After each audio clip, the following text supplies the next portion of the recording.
implementasyon ng mga proyekto. Matapos naming manalo sa mga bidding, may mga opisyal mula sa DPWs ang lumalapit sa amin para humingi at kumuha ng bahagi niya sa halaga ng proyekto. Ang hinihingi nilang porsyento ay hindi bababa sa 10% at umaabot pa sa 25% na naging kondisyon upang hindi maipit ang implementasyon ng kontrata. Ito ay binibigay namin sa kanila ng cash. Ang bawat transaksyon ay may karampatang voucher at ledger na nagsasaad ng mga araw at kung kailan nila ito natanggap. Ilan sa kanila ay sina Terence Calatrava, former Undersecretary of Office of the Presidential Assistant of the Visayas of the Philippines, Kong Roman Romulo of Pasig City, Kong Jojo Ang of Uswag Ilonggo Party List, Congressman Patrick Michael Vargas of Quezon City, Kong Juan Carlos Arjo Aitayde of Quezon City, Nicanor Nicky Briones of Aga Party List, Congressman Marcelino Marcy Teodoro of Marikina, Congressman Florida Robes of San Jose del Monte, Bulacan, Congressman Leandro Jesus Madroño of Romblon, Congressman Benjamin Benji Agarao Jr., Congressman Florencio Gabriel Bem Noel of Anwaray Party List, Kong Leo de Ode Tariela of Occidental Mindoro, Congressman Reynan Arrogancia of Quezon Province, Kong Marvin Rillo of Quezon City, Kong Teodoro Haresco of Aklan, Kong Antonieta Yudela of Sambuanga Sibugay, Kong Dean Asisio of Caloocan, Kong Marivic Pilar of Quezon City. 21. Mayroon ding mga kinatawa ng ilang politiko na nakikipagtakbo sa amin upang manghingi ng porsyento kapalit ng mga porsyento ng mga proyekto. Ang mga porsyentong ito ay 25% ay ipinipilit sa amin bilang karaniwang kalakaran na wala akong kakainang tanggihan. Ilan sa kanila ay sina Regional Director Eduardo Virgilio of DPW's Region 5, Director Ramon Ariola III of Unified Management UPMO, District Engineer Henry Alcantara, DPW's Bulacan First, Undersecretary Robert Bernardo, District Engineer Aristotle Ramos of DPW's Metro First, Pasig City, District Engineer Manny Bulusan of DPW's North Manila Deo, District Engineer Edgardo C. Pingol of DPW's Bulacan Subdeo, District Engineer Michael Rosaria of DPW's Quezon Second Deo. Karamihan sa mga kawani ng DPWs na nabanggit sa itaas ay paulit-ulit na binabanggit ang delivery ng pera ay para sa kaisaldi ko na dapat at least 25%. Si Kong Marvin Rillo naman ay ilang beses na binabanggit ang pangalan ni Speaker Martin Romualdez bilang kanyang malapit na kaibigan. 25. Sa tuwing umiinom kami sa Wine Story, sa BGC at sa Shangri-La Mall, sinasabi pa ni Kong Rillo na lahat ng kanyang request para sa pondo ay galing pa mismo sa unprogrammed funds at insertion na inaaprubahan ni Speaker. Ang tao ni Marvin Rillo na si Bogs Magalong ang pumupunta sa amin para kunin ang pera sa aming opisina o sa Wine Story. Si Kong Jojo Ang naman, lagi ring binabanggit sa lahat ng project sa kanya ay papondo ni Speaker at ni Saldico.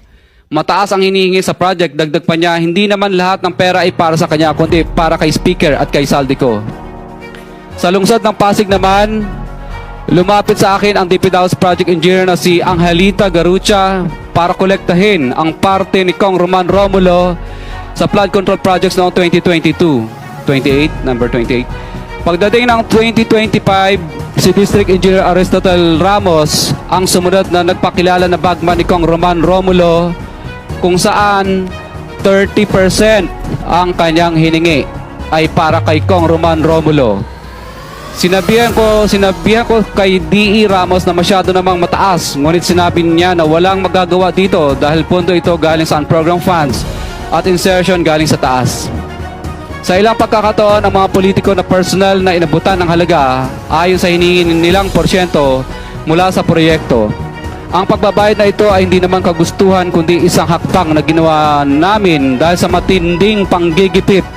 Ilan sa kanila ay sina Kong Antonieta Yudela kasama ang kanyang asawa, Kong Marvin Rillo of Quezon City, Kong Nicky Briones of Aga Party List, Arturo N. Ataide, ama ni Kong Arjo Ataide, Kong Florencio Gabriel Bem Noel of Anwaray Party List, Kong Eliandro Jesus Madroña of Romblon, Kong Benjamin Benji Agarao Jr. Bagamat naging matinding pagsubok ang kabawasan ng pondo na nakalaan sa proyekto, pilit at matapat naming sinusunod ang bawat espesifikasyon na nakasaad sa Program of Works na nakasaad sa proyekto ng DPWH. Nakakasiguro kami na nagawa namin ng maayos at matapat ang bahagi o phase ng proyekto na na-award sa amin. Sa katunayan, hindi kami mababayaran ng DPWH kung hindi ito dumaan at pumasa sa maraming material testing na naaayon sa design ng DPWH. Ina-assess at ini-inspect ng DPWH ang bawat proyekto base sa natapos na parte o accomplishment. Napilitan kami na i-absorb ang kabawasan na ito na nagdudulot ng maliit na kita o pagkalugi sa ilang projects. Para makabawi, dinadamihan na lang namin ang partisipasyon sa mga projects. Taliwas sa mga lumalabas na may mga impormasyon sa publiko, hindi kailanman kami gumawa ng ghost projects. At masugid kami nag-i-inspect sa lahat ng aming mga natapos na projects. Handa po kaming tumistigo ng walang pilit at kusang loob bilang state witness at sabihin ang lahat ng nangyayaring katiwalaan ng Kamara, DPWH at iba pang mga kawani ng gobyerno upang gawin ang tama. Kami ay lubos na humihingi ng tulong sa Senate Blue Ribbon Committee na pinamumunuan ng buting Chairman Senator Dante Marcoleta at kay President Bongbong Marcos para sa proteksyon at seguridad ng aming pamilya. Ang salaysay na ito ay kusang loob naming ginawa at walang sino mang pumilit na gawin ito.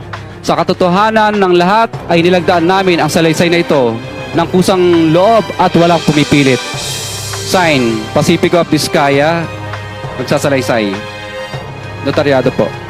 For the record, this one statement was notarized by certain Attorney Reynaldo F. Segubiense, PTR number 246726, January 4, 2024.